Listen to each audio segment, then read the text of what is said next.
خواجہ سراؤ کی زندگی دہکتے انگاروں پہ گزرتی ہے۔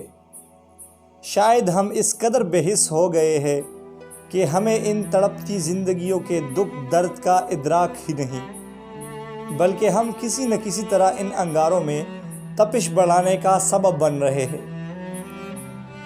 وہ بالکل ہماری ہی طرح کے انسان ہیں، ہماری ہی طرح سوچتے اور محسوس کرتے ہیں، لیکن انہیں انسان نہیں سمجھا جاتا۔ وہ جیتے تو ہے مگر مر مر کے، سانس تو لیتے ہیں مگر گٹ گٹ کے۔ انہیں جینے کا حق تو ہے مگر اس کے لیے انہیں بڑی قیمت چکانا پڑتی ہے۔ ان کے رنگ برنگے لباس، چمکتے دمکتے زیورات، روشن و رنگین چہرے، کھنکتے پائل اور لڑکڑاتے بلکاتے بدن میں زندگی گزرتی تو ہے مگر دہکتے انگاروں پہ۔ ان کی ظاہر چمک دمک کے پیچھے نہ جانے کتنی اندوناک کہانیاں ہوتی ہے جنہیں سننے کی سکت شاید ہم میں نہ ہو سکتا ہے ہماری روح ان کہانیوں کا بوجھ اٹھانے سے انکار کر دے۔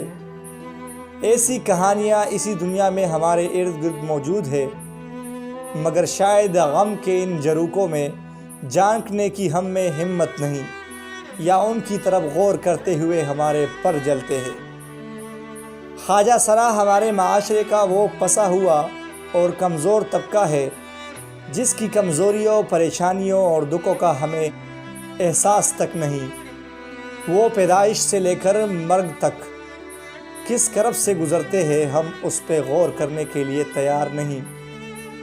زندگی کا ایک ایک لمحہ ان کے لیے عذاب سے کم نہیں۔ یہ تو وہ محروم طبقہ ہے جسے اپنے حتیٰ کہ ان کے ماں باپ بھی اپنانے سے ڈرتے ہیں۔ ذرا بڑے ہو تو معاشرے، بہن بھائیوں اور والدین کا امتیازی اور دردناک رویہ انہیں ان مکمل انسانوں کی نام نہاد مذہب دنیا چھوڑ کر اپنے جیسے نامکمل لوگوں کے ساتھ شہر کے کسی کونے میں رہنے پر مجبور کر دیتا ہے۔ خواجہ سرا ہمارے غلط معاشرتی رویوں اور رجحانات کا شکار ہے۔ رشتوں کے ٹوٹنے پہ انہیں بھی اتنی ہی تکلیف ہوتی ہے جتنی دوسرے لوگوں کو۔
پر نظر ثانی کرنی چاہیے۔ انہیں برابر کے حقوق اور معاشرے میں باوقار مقام دینے کی ضرورت ہے۔ حکومت کو چاہیے کہ ان کے لیے جامع معاشی منصوبہ بندی کرے اور ان کی فلاح و بہبود کے لیے بہتر سے بہتر قوانین متعارف کرائے۔ غیر سیاسی تنظیموں کو ان کے مسائل پر ترجیحاً توجہ دینی چاہیے۔ ہمیں چاہیے کہ ان کے لیے تربیتی مراکز کا انتظام کرے۔ شاید ہم سب مل کر اندھیروں میں گری ان کی زندگیوں میں کچھ روشنی لے آئے۔ اس پیغام کو زیادہ سے زیادہ پھیلائے اور اس پیغام کو زیادہ سے زیادہ شیئر کرے تاکہ حکام بالا تک یہ آواز پہنچ سکے۔